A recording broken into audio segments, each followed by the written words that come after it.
किसी ने क्या खूब कहा है कि नमक रोटी खाकर सो जाना, परंतु अपनों के सामने कभी हाथ मत फैलाना, क्योंकि जितना वो देंगे नहीं उससे अधिक वो सुनाएंगे। जब नादान थे तो रोज जिंदगी के मजे लेते थे, जब से समझदार हुए रोज जिंदगी मजे ले रही है। पहले मैं होशियार था, इसीलिए दुनिया बदलने चला था। आज मैं समझदार हूं, इसीलिए खुद को बदल रहा हूं। हालात चाहे जैसे भी हो, शुक्र करना शिकायत करने से हमेशा बेहतर होता है। कभी कभी जिंदगी ऐसे चौराहे पर खड़ा कर देती है जहां एक फैसले की कीमत बहुत बड़ी होती है। परिवर्तन से डरना और संघर्ष से कतराना मनुष्य की सबसे बड़ी कायरता है। जीवन का सबसे बड़ा गुरु वक्त होता है। जो वक्त सिखाता है वह कोई और नहीं सिखा सकता। दोस्तों, कर्म क्या है, आप इसके बारे में जानते हो? दोस्तों, आपने यह तो सुना ही होगा कि अच्छे कर्मों का फल अच्छा ही मिलता है। अगर अच्छे कर्म करोगे तो उसका अच्छा ही परिणाम आपको मिलेगा, और अगर वहीं बुरे कर्म करोगे तो उसका फल और परिणाम आपको बुरा ही मिलेगा। अच्छे कर्म आपको खुशियां देंगे, वही आपके बुरे कर्म आपको दुख ही देंगे और आपकी जिंदगी को नर्क बना देंगे। यहां तक तो सब सही है, लेकिन आपने कर्मों के बारे में यह भी सुना है कि अच्छा इंसान हमेशा दुखी रहता है और वहीं दूसरी ओर बुरा इंसान हमेशा सुखी रहता है। अगर ऐसा है तो अच्छे कर्मों का अच्छा फल कैसे हुआ, बल्कि बुरे कर्मों का अच्छा फल हुआ? आखिर यह कर्मों का सारा खेल क्या है? यह कैसे हमारी जिंदगी को प्रभावित करते हैं? अगर हम यह समझ जाएं कि कर्मों का चक्कर आखिर चलता कैसे है, तो हमें जिंदगी में सुख मिल सकता है, क्योंकि हम सिर्फ वही काम करेंगे जिससे हमें अच्छा फल प्राप्त हो। तो चलिए जानते हैं इस कहानी के माध्यम से कि आखिर कर्मों का खेल है क्या, कर्मों का फल हमें कैसे मिलता है। एक नगर में एक व्यापारी रहता था। वो व्यापारी बहुत धनवान था।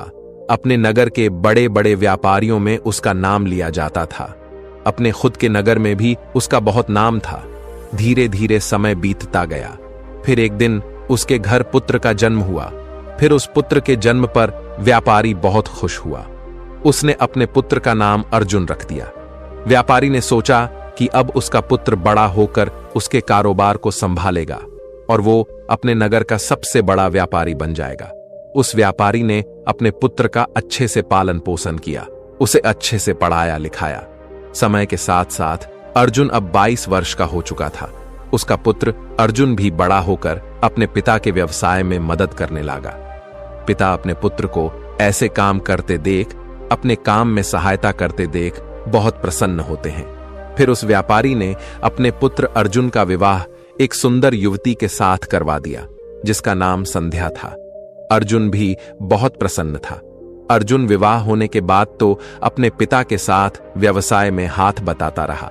कुछ दिन तो अर्जुन अपने पिता के कारोबार में मदद करता रहा, लेकिन कुछ दिन बाद फिर अचानक ही अर्जुन में कुछ परिवर्तन आने लगे। वो दिन भर अपने दोस्तों के साथ घूमने लगा। धीरे धीरे अर्जुन को एक बहुत बुरी आदत ने जकड़ लिया। वो रोज अपने दोस्तों के साथ जुआ खेलने लगा। अर्जुन ना तो अपने घर आता था और ना ही अपने पिता के व्यवसाय में हाथ बटाता। धीरे धीरे समय गुजर रहा था। समय के साथ अर्जुन के पिता वृद्ध हो गए। वृद्ध होने के कारण उनके पिता व्यापार की देखभाल नहीं कर रहे थे, और अर्जुन तो व्यापार की देखभाल करना तो दूर की बात है, वो तो उनके धन को उड़ा रहा था जो व्यापार से प्राप्त हो रहा था। व्यापार की देखभाल ना होने के कारण धीरे धीरे उसे व्यापार में बहुत नुकसान होने लगा। अर्जुन के पिता ने अर्जुन को बहुत समझाया कि मैंने इतनी मेहनत करके इतना बड़ा व्यापार खड़ा किया है, अगर तुम इसे नहीं संभालोगे तो एक दिन ये पूरी तरह नष्ट हो जाएगा।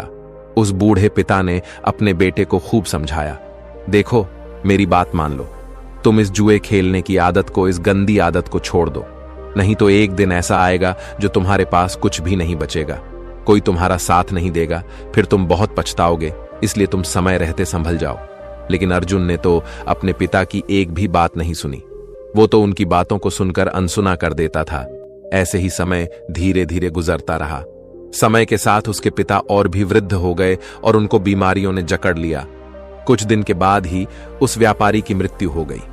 अपने पिता की मृत्यु पर भी अर्जुन को बिल्कुल भी अफसोस नहीं हुआ, उसको तनिक भी दुख नहीं हुआ।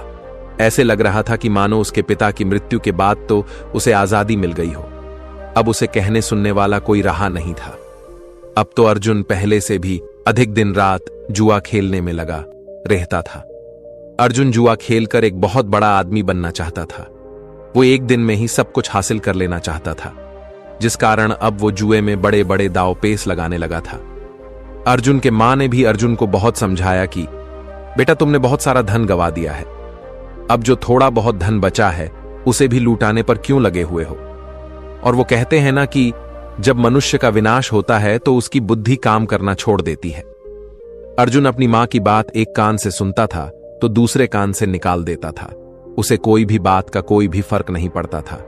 अर्जुन दिन रात जुआ खेलने में व्यस्त रहता था। उसे किसी भी बात का होश नहीं था। अर्जुन के पास कोई कुबेर का खजाना तो था नहीं जो कभी खत्म ही नहीं होता। धीरे धीरे अर्जुन का सारा धन खत्म होने लगा। फिर एक दिन ऐसा आ गया जब अर्जुन के पास कुछ भी नहीं बचा था। जुआ खेलने में उसका सारा धन समाप्त हो चुका था। वो अपना सब कुछ गवा चुका था। अब अर्जुन की मां भी काफी बीमार रहने लगी थी। जब अर्जुन की मां ने यह सब सुना कि उसका बेटा जुए में सब कुछ हार चुका है तो उसकी मां को बहुत बड़ा सदमा लगा और उसकी मां की मृत्यु हो गई। लेकिन अर्जुन को तो अपनी मां की मृत्यु पर भी कोई अफसोस नहीं हुआ। उसने और उसकी पत्नी ने दोनों ने उनका अंतिम संस्कार किया। फिर कुछ समय बाद अर्जुन ने फिर से जुआ खेलना शुरू कर दिया। उसे किसी भी बात से कोई फर्क नहीं पड़ता था। उसके लिए कोई जिए या मरे, वो तो दिन भर जुआ ही खेलता रहता था। अर्जुन का सारा धन खत्म हो गया था। फिर उसने दूसरे व्यापारियों से कर्ज ले लिया। अर्जुन व्यापारी का बेटा था तो उसे किसी ने भी धन देने से मना नहीं किया, लेकिन अर्जुन ने तो वो धन भी जुए खेलने में ही नष्ट कर दिया। अब अर्जुन के ऊपर बहुत सारा कर्ज हो चुका था। अब उसके घर में 2 वक्त खाना खाने जितना धन भी नहीं बचा था। अब तो अर्जुन की हालत ऐसी हो गई थी कि अब उसके पास ना तो खाना बचा था खाने को और ना ही पहनने के लिए कपड़े बचे थे। वो बिल्कुल कंगाल हो चुका था। अब पूरे नगर में सबको ये पता चल चुका था कि अर्जुन अब तो कंगाल हो चुका है। उसके पास कुछ भी नहीं है। जब अर्जुन किसी से मदद मांगने जाता तो सब उसे मना कर देते थे।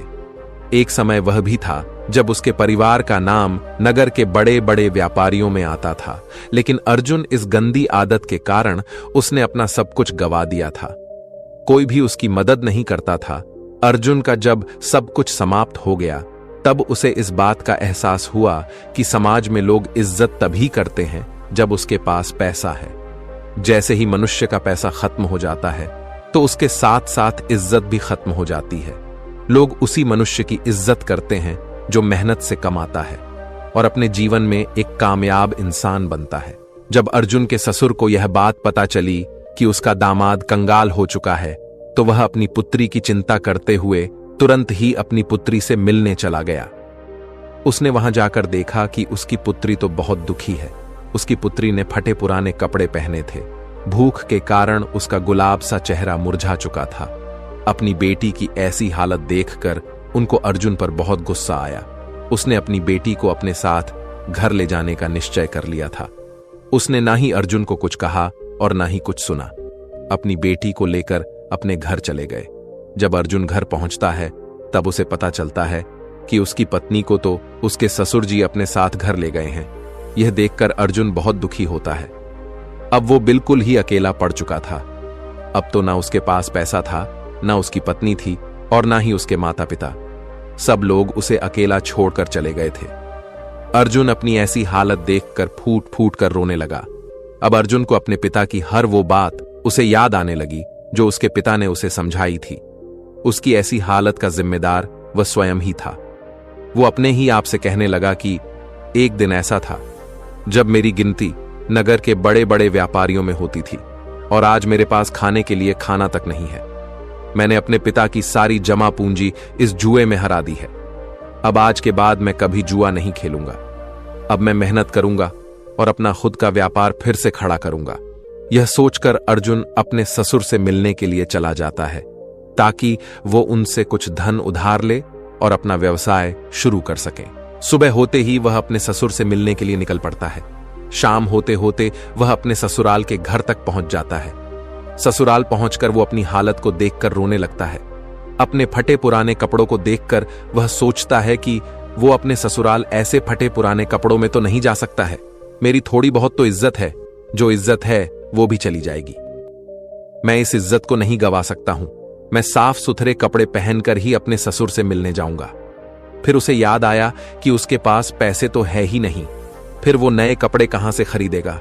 अगर वो फटे पुराने कपड़ों में ससुराल जाएगा तो उसकी बच्ची खुशी इज्जत भी ऐसे ही खत्म हो जाएगी। यह सब सोचकर वो इधर उधर देखने लगा। उसकी नजर एक कपड़े की दुकान पर जाती है, लेकिन शाम हो जाने के कारण दुकान बंद हो चुकी थी। अर्जुन ने निश्चय किया कि वह सुबह तक इंतजार करेगा।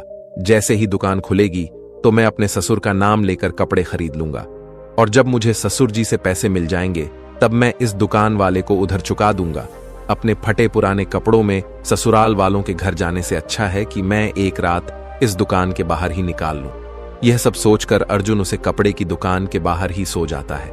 रात्रि हो चुकी थी। चारों तरफ सन्नाटा छाया हुआ था। सभी लोग गहरी निंद्रा में सो चुके थे, पर अर्जुन को नींद नहीं आ रही थी।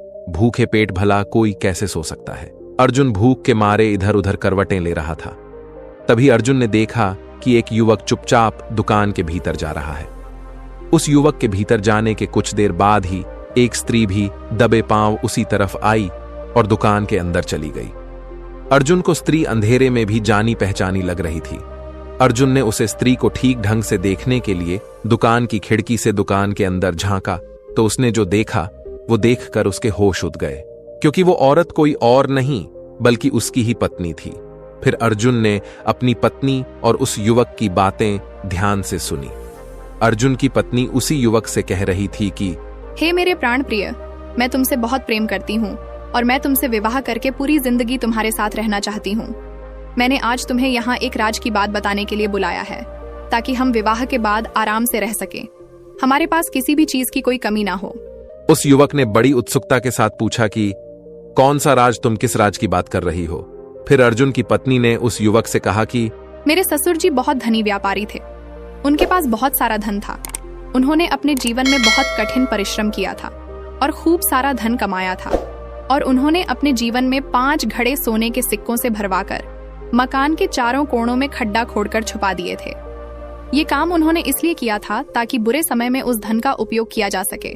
उन्होंने अपने बेटे को तो उस धन के बारे में कभी नहीं बताया, क्योंकि उनको डर था कि कहीं वो उनका जुआरी बेटा उस धन को भी जुए में न गंवा दे। फिर मेरे ससुर की मृत्यु होने के बाद मेरी सास ने मुझे यह सब बताया था। ये सारी बात सुनकर वह युवक बोला कि अब मुझे क्या करना चाहिए? तुम जैसा कहोगी मैं वैसा ही करूंगा। फिर अर्जुन की पत्नी ने उस युवक से कहा कि तुम जल्दी से मेरे ससुराल जाओ और मेरे मूर्ख पति से वो मकान खरीद लो। वो मकान तुम्हें आसानी से दे देगा, क्योंकि उसने अपनी सारी जमा पूंजी तो जुए में हरा दी है। अब उसके पास कुछ भी नहीं है और उसे पैसों की बहुत जरूरत है। फिर तुम उसे मकान के चारों कोणों की खुदाई करना और उन 5 घड़ों को अपने में कर लेना, जिसके बाद हमें कभी भी धन कमाने की आवश्यकता नहीं पड़ेगी और फिर हम पूरा जीवन खुश रहेंगे। अपनी पत्नी की यह सारी बातें सुनकर कि अर्जुन को गहरा आघात लगा। वो सोचने लगा कि आज मेरी बुरी आदतों के कारण मेरी पत्नी मेरी नहीं है, बल्कि वो पराये पुरुष के साथ है, उसका साथ दे रही है और उससे विवाह करने की योजना बना रही है। लेकिन मैं ऐसा कभी होने नहीं दूंगा। मैं अपनी कमाई हुई दौलत को इस आदमी के हाथों कभी नहीं जाने दूंगा। माना कि मैं बुरी संगत में पड़ गया था, मुझे जुआ खेलने की गंदी लत लग गई थी, लेकिन अब मुझे सब कुछ समझ में आ गया है। अब मैं अपने पिता की दौलत को इस तरह लूटने नहीं दूंगा। मुझे पता है कि मेरे पिता ने यह दौलत कितनी मेहनत से कमाई थी। यह सब सोचकर अर्जुन तुरंत अपने नगर के लिए निकल जाता है। सुबह होते होते वह अपने घर पहुंच जाता है। घर पहुंचकर वह बिना कोई समय गवाए अपने घर के चारों कोणों की खुदाई करना शुरू कर देता है। खुदाई करने के थोड़ी ही देर बाद उसे वो 5 घड़े मिल जाते हैं, जिसे देखकर अर्जुन बहुत खुश हो जाता है और अपने पिता को धन्यवाद करता है। फिर वो उन चारों कोणों से सोने के सिक्कों को निकल लेता है और उन घड़ों में कोयला भरकर वापस उसी जगह पर रख देता है। इसके बाद अर्जुन अपनी पत्नी के प्रेमी का इंतजार करता है। कुछ दिनों के बाद उसकी पत्नी का प्रेमी उसके घर आता है। वह उसके घर आकर उसे बोलता है कि मैंने सुना है कि तुमने अपना सब कुछ गवा दिया है, पर तुम्हें पैसों की बहुत आवश्यकता है। तुम मुझे यह अपना घर बेच दो, क्योंकि मुझे इस नगर में अपना व्यवसाय शुरू करना है। मुझे घर की जरूरत है और तुम्हें पैसों की तुम्हें पैसे मिल जाएंगे और मुझे घर, इससे हम दोनों की जरूरतें पूरी हो जाएंगी। अर्जुन तो इसी मौके के इंतजार में था। उसे उस आदमी की सारी योजना पहले से ही पता थी। उसने तुरंत अपना मकान उसे बेच दिया और फिर अर्जुन मकान बेचने से मिली रकम और सोने के सिक्कों को लेकर दूसरे नगर को चला गया ताकि वह वहां जाकर अपना व्यवसाय शुरू कर सके। वहां पहुंचकर अर्जुन ने अपना व्यापार शुरू कर दिया। शुरू में उसे बहुत कठिनाई हुई। उसने खूब मेहनत की और अपने आप को बुरी आदतों से दूर रखा। व्यापार में कभी कभी थोड़ी थोड़ी ऊंच नीच हो जाती थी, लेकिन उसने सब कुछ संभाल लिया। आखिर वो भी व्यापारी का ही बेटा था। उसे व्यापार के बारे में सारी जानकारी थी। धीरे धीरे अर्जुन का व्यापार चल पड़ा। थोड़े से दिनों में ही उसने बहुत सारा धन कमा लिया। फिर उस नगर में रहने वाले एक सेठ की नजर अर्जुन पर पड़ती है। सेठ ने अर्जुन को देखकर यह सोचा कि यह युवक बहुत बड़ा मेहनती है। इसने इतने कम दिनों में अपने व्यापार को बुलंदियों पर पहुंचा दिया है। मैं अपनी बेटी की शादी इस युवक से कर देता हूं। मुझे अपनी बेटी के लिए इससे अच्छा लड़का तो मिल ही नहीं सकता है। फिर वो सेठ उसी वक्त के अर्जुन के पास आए और अर्जुन के सामने शादी का प्रस्ताव रख दिया। अर्जुन ने भी सेठ का प्रस्ताव स्वीकार कर लिया। सेठ ने फिर कुछ दिन बाद अपनी बेटी की शादी अर्जुन से करवा दी। अब अर्जुन के पास वापस पहले जैसा सब कुछ हो गया था। उसने धन कमा लिया था, इज्जत कमा ली थी और शादी भी हो गई थी। अब उसके पास सब कुछ था। अब अर्जुन अपना जीवन हंसी खुशी से व्यतीत करने लगा। अब उसके पास किसी भी चीज की कोई भी कमी नहीं थी। उधर अर्जुन की पुरानी पत्नी का प्रेमी वो घर पाकर बहुत खुश हो रहा था, लेकिन जब उसने मकान के चारों कोणों की खुदाई की तो उसे सोने के सिक्कों के बदले कोयले के भरे 5 घड़े मिले और कोयलों से भरे घड़े को देखकर वो छाती पीट पीट कर रोने लगा। उस युवक को अर्जुन की पत्नी पर बहुत क्रोध आ रहा था। वह सोच रहा था कि काश उसने उसकी बात नहीं मानी होती। उसने मुझे ठगा है। अगर मैंने उसकी बात नहीं मानी होती तो मुझे आज अपना धन नहीं गंवाना पड़ता। मुझे ना तो सोने के सिक्के प्रताप हुए, बल्कि मेरे जीवन भर की पूंजी मेरे से और छीन गई और इस घर को खरीदने में मैंने अपना सारा धन गंवा दिया है। अब मेरे पास कुछ भी नहीं बचा है। मैं तो बिल्कुल कंगाल हो चुका हूं। उसे युवक ने निश्चय किया कि अब वो अपनी प्रेमिका यानी अर्जुन की पत्नी को सबक सिखाएगा। वो वापस अपने गांव लौटा और अपनी प्रेमिका को बुलाया और कहा कि संध्या, तूने मुझे ठगने की कोशिश की है। मेरी सारी जमा पूंजी तूने बर्बाद कर दी। अब मेरे पास कुछ भी नहीं बचा है।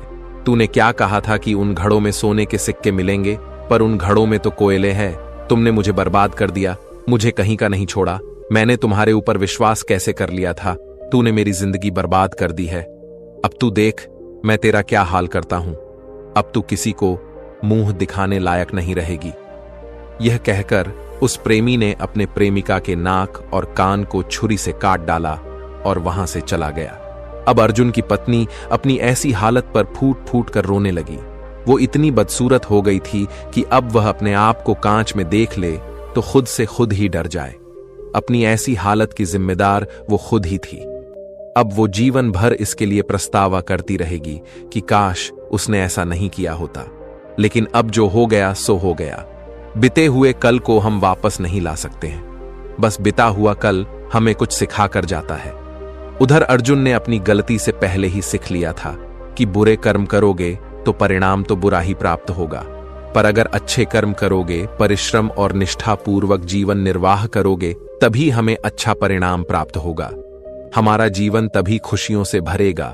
किसी ने सत्य ही कहा है कि परिश्रम और लगन से ही कार्य करने पर हम जीवन में सफलता प्राप्त कर सकते हैं। बुरे कार्य करके हमें असफलता ही प्राप्त होगी। तो देखा दोस्तों, जब तक अर्जुन बुरे कर्म कर रहा था, जुए में अपना सब कुछ गवा रहा था, उसको उसके कर्मों के हिसाब से बुरा फल मिल रहा था। लेकिन फिर बाद में ऐसे ही उसे यह एहसास हुआ कि बुरे कर्म उसे बर्बाद कर रहे हैं, तो उसने बुरे कर्मों को छोड़कर अच्छे कर्म के रास्ते पर चलने लगा। इसलिए दोस्तों, चाहे देर से ही सही, लेकिन बुरे कर्मों का फल परिणाम हमेशा बुरा ही होता है।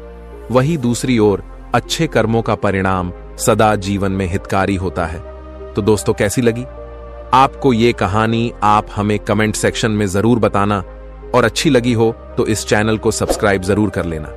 तो चलिए मिलते हैं ऐसी ही कोई नई कहानी में। तब तक के लिए अपना ख्याल रखें। धन्यवाद और नमो बुद्धाय।